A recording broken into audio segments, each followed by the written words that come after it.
Higher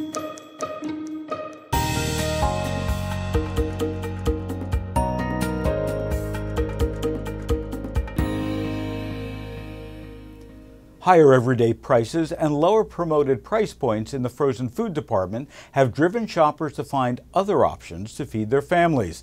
That, according to AMG Strategic Advisors Unit of Acosta, and was reported in the Food Institute. In particular, younger shoppers are seeking options they perceive as both a better value and a healthier choice. The recession was a key driver in the eat-at-home trend, which has continued post-recession. Thus far, frozen food companies have not capitalized on this trend. Over the 12 weeks ending April 15th, frozen food department unit sales declined by 7% versus a year before and are down by almost 4% over the last 52 weeks. Total store unit sales are down, but frozen food unit sales are down more than any other department in the store. Although most retailers have seen an increase in frozen food dollar sales, unfortunately nearly all of these dollar sales increases can be attributed to inflation, not to increased consumer demand. Shoppers are putting less frozen foods into their shopping baskets while purchasing these products at a higher cost.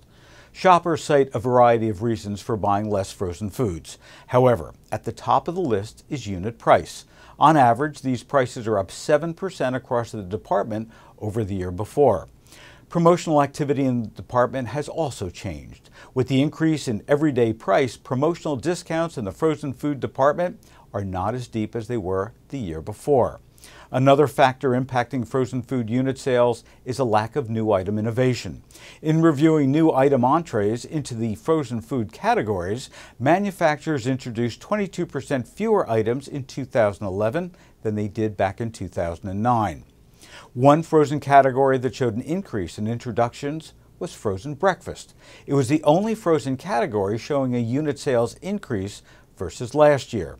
Finding ways to entice younger shoppers into the department needs to be a priority for both manufacturers and retailers. For more on frozen, visit foodinstitute.com. What's the future of the pharmacy? We'll tell you when the Lempert Report continues. Monsanto, producing more, conserving more, improving farmers' lives. That's sustainable agriculture. More at producemoreconservemore.com. The war is on. On one busy intersection in suburban Long Island, New York, a Rite Aid succumbed a few weeks ago after competing for years against a CVS and a Walgreens diagonally across the street. A ShopRite supermarket saw this coming and opened its own pharmacy after operating practically alongside the Rite Aid and before that Eckert and before that Genovese for an entire generation. Why step in where a major retail pharmacy chain couldn't last? There are three primary reasons we feel here at the Lempert Report, and they serve as lessons for supermarkets that dispense prescriptions. The ShopRite is the only one of these retailers with the full good-for-you food assortment to augment the pharmacy's medication expertise in a complete wellness environment. Bringing these elements all together will require operational changes for sure and cultural shifts that aren't often present in supermarkets, but the potential for sales is there. The timing is right, with many popular brand name drugs losing their patent protection over the next few years. Dispensing generics is better for pharmacies, they have higher margins, and consumers who have lower copays, and retailers get the credit for delivering value. And the convenience of a prescription drop-off and pickup on a food shopping trip appeals to many customers.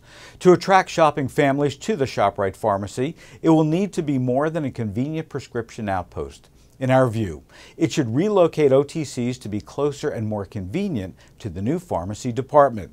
Pharmacy should collaborate with a chain dietitian to help keep customer-patient with specific conditions on the right wellness path.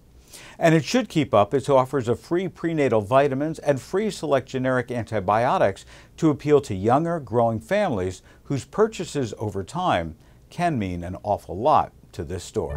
The Lempert Report uploads right here 3 times a week with the information you need to stay ahead of the trends. For more, just visit thelempertreport.com.